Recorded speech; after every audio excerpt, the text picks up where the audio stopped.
Stock market का किस तरह से लगभग 1 ईयर में कुछ भी रिटर्न जनरेट करके नहीं दिया है। लगभग अगर पिछले 1 ईयर की बात की जाए 2024 से 2025 तक, तो मार्केट कंसोलिडेशन के फेज़ में रहा है। और इसके पीछे सबसे बड़ा जो मेजर रीज़न रहा है वो रहा है कि FIIs यानी फॉरेन इन्वेस्टर ने बहुत सारे माल बेचे हैं। अभी लगभग 22 सितंबर को NSE के डेटा के हिसाब से लगभग 3500 करोड़ रुपए के आसपास उसने बिकवाली की। तो जो मेजर रीज़न है वो यही है कि इंडियन स्टॉक मार्केट में काफ़ी वोलेटिलिटी बनी हुई थी, जो कि यहाँ पे कहीं ना कहीं DIs ने कवर किया। FII जितने सेलिंग कर रहे थे उतने DIs ने उसको बाइंग भी कर रहे थे। तो उसमें हुआ क्या दोस्तों कि मार्केट ना कंसोलिडेशन के फेज़ में थे, तो वहाँ पे ना मार्केट ऊपर जा रही थी ना नीचे जा रही थी। एंड बहुत सारे और भी मेजर इफेक्ट थे, जैसे यूक्रेन रसिया का वार एंड और भी बहुत सारे मेजर एंड इम्पोर्टेंट अपडेट थी। जैसे ट्रंप ने लगभग इंडिया के ऊपर बहुत सारे टैरिफ लगाए।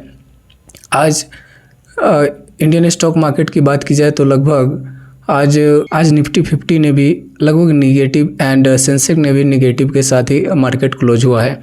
वहीं अगर ग्लोबल मार्केट की बात की जाए तो जापान की निकी एंड सैक वगैरह जो भी ग्लोबल इंडाइसेस है वो भी उतने अच्छे रिटर्न जनरेट नहीं किए, बट देखा जाए तो लगभग 0% के आसपास उन्होंने भी एक स्टेबल रिटर्न जनरेट किया। इसके पीछे रीज़न ये था कि मार्केट कहीं ना कहीं पॉजिटिव सेंटीमेंट दे रहे थे। एंड इंडियन स्टॉक मार्केट में देखा जाए तो लगभग पिछले 1 वीक से मार्केट ऊपर की तरफ गेन कर रहा था, जो कि लगभग 25,500 को भी क्रॉस करने वाली थी। लेकिन इसमें आगे एक सबसे बड़ा मूवमेंट और ये था कि H1B वीज़ा, जिसके ऊपर ट्रंप ने लगभग देखा जाए तो दोस्तों 88 लाख रुपए के आसपास उसने कहीं ना कहीं इसको एक्सटेंड कर दिए हैं, उसको वीज़ा को हाइक कर दिया है। तो यहाँ से निगेटिव सेंटीमेंट आया एक IT के स्टॉक में, तो IT के स्टॉक भी लगभग 3% के आसपास। हालांकि इंडाइसेस और भी नीचे जा सकते थे, बट यहाँ पे जो कि अभी फेस्टिवल का सीज़न चालू हो रहा है, तो जो भी ऑटो के सेक्टर है उसमें काफ़ी इन्वेस्टिंग हुई और उसके वजह से ऑटो के सेक्टर ने कहीं ना कहीं 2 या 3% के आसपास रिटर्न जनरेट किया। तो उससे कहीं ना कहीं मार्केट में स्टेबिलिटी बनी हुई थी। और DI ने भी काफ़ी अच्छे पोजीशन लिए हैं, DIs ने बहुत सारे माल खरीदे हैं।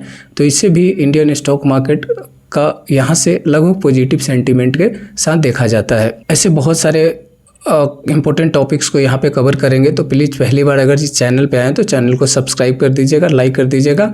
एंड कोई भी रिलेटेड क्वेरी होगा तो आप कमेंट में मुझसे पूछ सकते हैं, उस पर्टिकुलर सेक्टर के ऊपर मैं वीडियो बना दूंगा। जेफरी ब्रोकरेज फर्म, जो कि अमेरिका का एक दिग्गज ब्रोकरेज फर्म है, उन्होंने भी एक ऐसी रिपोर्ट पेश की है जिसमें उन्होंने बताया है कि अब लगभग इंडिया के जो IT सेक्टर है वो लगभग अब उसमें रिटर्न या ग्रोथ पोटेंशियल के चांसेस अब बहुत ही कम हो गए। तो उन्होंने हालांकि 2-3 ऐसे सेक्टर के बारे में बताया है जिसमें आप निवेश कर सकते हैं। वो है इंडियन सीमेंट, इंफ्रास्ट्रक्चर, इन सारी चीज़ों को लेकर कहीं ना कहीं उन्होंने बताया कि इसके जो चांसेस है, ग्रोथ पोटेंशियल के जो चांसेस है, वो भविष्य में आने वाले भविष्य में बहुत अच्छे रिटर्न जनरेट करके दे सकते हैं। हालांकि किसी भी कंट्री में जब वहाँ के गवर्नमेंट सपोर्ट करते हैं उस पर्टिकुलर सेक्टर को, तो वहाँ पे चांसेस बहुत हो जाते हैं। हालांकि इंडियन IT सेक्टर ने पिछले 15 सालों में अच्छे रिटर्न जनरेट करके दिए हैं, लेकिन AI के जैसे ही इसमें इन्वॉल्वमेंट हुई तो AI से रिलेटेड जितने भी स्टॉक थे वो कहीं ना कहीं बूम हुए मार्केट में। अभी हालांकि इंडियन गवर्नमेंट ज़्यादातर सेमीकंडक्टर एंड डिफेंस से रिलेटेड सेक्टर के ऊपर ज़्यादा फोकस कर रही है, तो कहीं ना कहीं आपको मार्केट के जो भी पॉजिटिव सेंटीमेंट है, मार्केट जिस मूव से जा रही है, जिस ट्रेंड से जा रही है, उस ट्रेंड को अगर आप पकड़ते हैं तो ज़्यादातर चांसेस होता है कि आप अच्छे खासे रिटर्न जनरेट कर लेंगे। तो दोस्तों फिर आपके कौन से ऐसे सेक्टर हो सकते हैं जिसमें मल्टी बैगर रिटर्न बनाया जा सकता है आने वाले 5 सालों में? तो कहीं ना कहीं डेटा सेंटर है। डेटा सेंटर जो कि बहुत सारे ऐसे कंपनी हैं, जैसे अमेजोन है, HCL है, या बहुत ऐसे AI से रिलेटेड स्टॉक है एंड IT है, उसके सारा डेटा को एक स्टोर करने के लिए डाटा स्टोरेज क्लाउड, जो कि एक इंफ्रास्ट्रक्चर बिल्ड करती है एक कंपनी, तो उस कंपनी पूरे पार्टिकुलर उस सेक्टर को एक डेटा प्रोवाइड करती है, उसके डेटा को रिसीव करके रखती है। तो ऐसे ही मैं आपको आज 5 सेक्टर बताने जा रहा हूँ दोस्तों, जो कि आने वाले भविष्य में अच्छे मल्टीबैगर साबित हो सकते हैं। तो पहले स्टॉक की बात की जाए दोस्तों, तो E2E नेटवर्क, जो कि लगभग पिछले 3 साल में 1600% के आसपास रिटर्न जनरेट कर दिया है। बट ये ऐसे स्टॉक मार्केट में कुछ भी एक स्टेबल नहीं होती। हालांकि इसमें वोलेटिलिटी हो सकती है, बट इंडियन गवर्नमेंट ने कहीं ना कहीं इसको एक सपोर्ट कर रही है नेट प्रोजेक्ट। हालांकि इंडियन गवर्नमेंट ने डाटा सेंटर से रिलेटेड एक भारत नेट प्रोजेक्ट लॉन्च किया था, जिसमें 22,000 करोड़ रुपए कहीं ना कहीं उन कंपनी को सपोर्ट करेगी जो डाटा सेंटर बनाने वाली है। तो अभी देख सकते हैं दोस्तों, यहाँ पे सबसे बड़ी E2E नेटवर्क, जो कि लगभग पिछले 3 सालों में 1500 के आसपास रिटर्न जनरेट करके दिए हैं।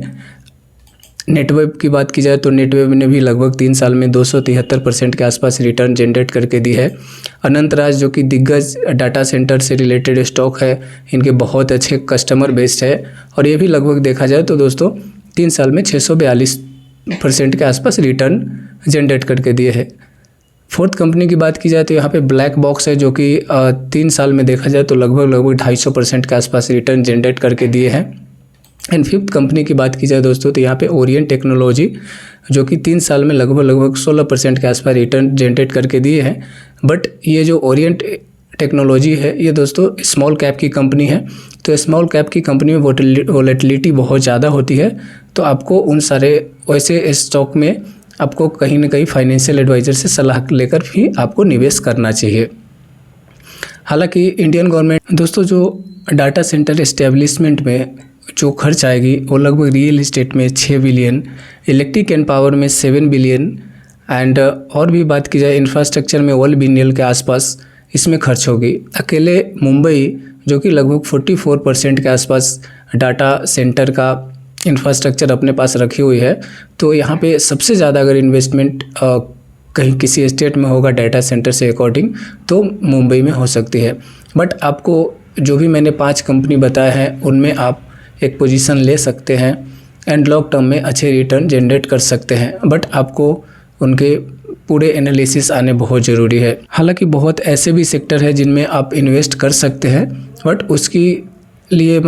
बहुत ऐसे सेक्टर है जिनमें आप निवेश कर सकते हैं एंड लॉन्ग टर्म पोजीशन बना सकते हैं।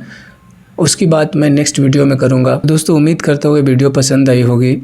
मिलते हैं नेक्स्ट वीडियो में, तब तक के लिए धन्यवाद।